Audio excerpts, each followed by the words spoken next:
Olá, meninas, mulheres, tudo bem?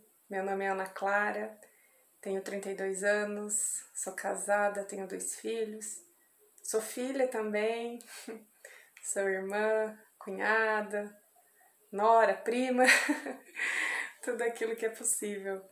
E me sinto bastante feliz por poder dividir com vocês como são as minhas lutas para equilibrar os meus pratos. Todas têm as suas, talvez a gente até queira separar quais as maiores e as menores, mas elas são muito específicas dentro daquilo que cada mulher também suporta, daquilo que cada uma consegue lidar ou algo do tipo. E dessa maneira, cada uma de fato tem as suas, diferentes.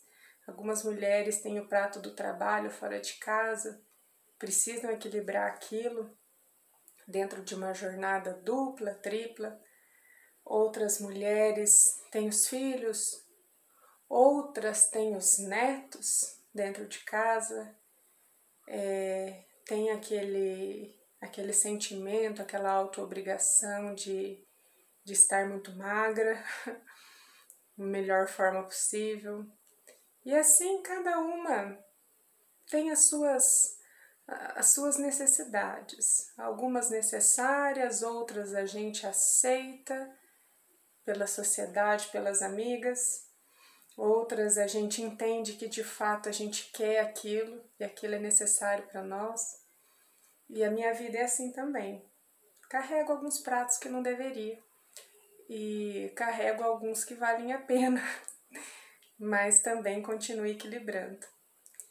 E falando para vocês de um ano para cá, quando começou a tal da pandemia no nosso país, eu me lembro que nessa época um prato meu pesou bastante, que é o prato das emoções. Eu sempre tive na minha cabeça que é muito necessário eu cuidar das minhas emoções, que eu ainda tenho a possibilidade de ajudar os meus filhos nas emoções deles. Mas quando a gente se torna adulto, o responsável é a gente mesmo. Não adianta, a gente até quer dizer que o outro provocou, que fulano fez raiva na gente, mas no final das contas, conforme Deus vai dando sabedoria, a gente sabe que a responsabilidade é nossa mesmo. E que ninguém consegue entrar lá dentro, ninguém consegue tirar sentimentos, ninguém consegue curar. É só o Senhor, é só a gente olhando para dentro de nós e pedindo para o Senhor curar e pedindo para enxergar. E assim eu tenho isso na minha cabeça. Preciso cuidar das minhas emoções.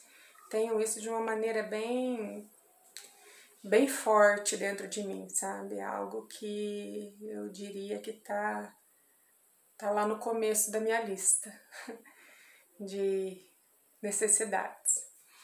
E no início da pandemia, eu senti assim as minhas emoções bastante abaladas.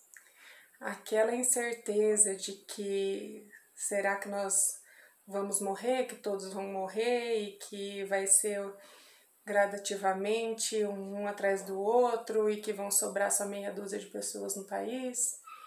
Aquilo ali no meu coração gerou uma ansiedade, sabe? Eu falei, Senhor amado, como que vai ser? O que vai acontecer? E de fato, né, agora a gente pode dizer melhor, com o passar desse ano todo, que de fato não foi pouco aquilo que nós enfrentamos, de maneira nenhuma, né? Pessoas perderam o pai e a mãe, outras pessoas, além disso, perderam seus empregos, faliram. Então, de fato, foi muita coisa. Mas a incerteza daqueles dias pesava demais. Como pesava! E eu, que sou uma pessoa que gosto de pensar bastante, ficar procurando respostas e ficar refletindo, comigo aquele negócio tava pesando.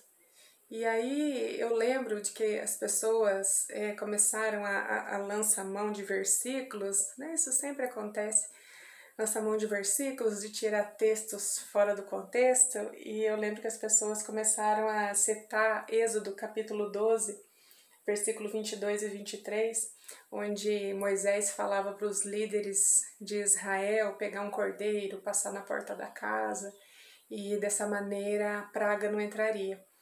Eu lembro que eu ouvia aquele texto, eu ficava assim, né? A gente conversava dentro de casa, a gente falava, mas não sei não se esse texto se aplica a essa realidade, porque a gente está querendo dizer que então, naqueles que têm o sangue do Cordeiro na sua vida, nas suas casas, essa tal praga não vai entrar. E aí a gente ficava pensando, e com o passar do tempo realmente eu fui vendo que irmãos firmes na fé, irmãos tementes ao Senhor, começaram a passar por suas dificuldades e até hoje estão passando. E aí o tempo foi passando, vem passando, mas logo no começo também eu falei para o Senhor, eu falei, Senhor, por favor, fala comigo. Eu quero... O Senhor não precisa me explicar tudo aquilo que está acontecendo, mas eu quero que o Senhor fale comigo, que o Senhor fale ao meu coração. Eu preciso da tua voz agora. E eu lembro que o Senhor me levou ao livro de Jeremias, capítulo 3, 21, que diz que nós devemos trazer à memória o que pode nos dar esperança. Mas eu continuei lendo o texto e no versículo 32 e 33 diz que o Senhor não nos desprezará para sempre e que nem é do agrado do Senhor nos trazer aflições. Isso já me respondia de que não era Deus de lá do céu querendo acabar com a gente, porque embora isso seja tão óbvio, isso seja tão simples para gente que crê em Jesus, isso era popularmente dito aos quatro cantos, de que Deus estava jogando esse vírus, permitindo esse vírus vir na Terra, porque o povo era muito infiel, porque o povo estava pecando demais e aquela coisa, estava tudo muito distante. Então, isso é simples de a gente ver hoje, mas naquela época as pessoas estavam com a cabeça completamente perdida. E essa palavra só me trouxe essa certeza de que não é isso, né, Clara? Não é isso. E no versículo 28, esse foi o que mais falou comigo, que diz assim, mais ou menos assim, que nós devemos viver em solitude e em silêncio os períodos de provação, afinal o Senhor permitiu. E aí, esse versículo naquela época falou muito comigo, porque eu fiquei entendendo que era preciso passar, que aquela dificuldade tinha chegado, estava batendo a nossa porta, estava batendo a porta de todo mundo e que a gente deveria passar e que não ia adiantar nada a gente ficar reclamando, a gente ficar, sabe, cada um contando a sua história de tristeza e desgraça maior, sabe, o meu vizinho perdeu o pai e a mãe no mesmo dia. Ah, mas o meu parente perdeu o pai, a mãe e o emprego. E que não, de fato não adiantaria nada a gente começar, a gente ficar nessa conversa e contando as tristezas e assim por diante.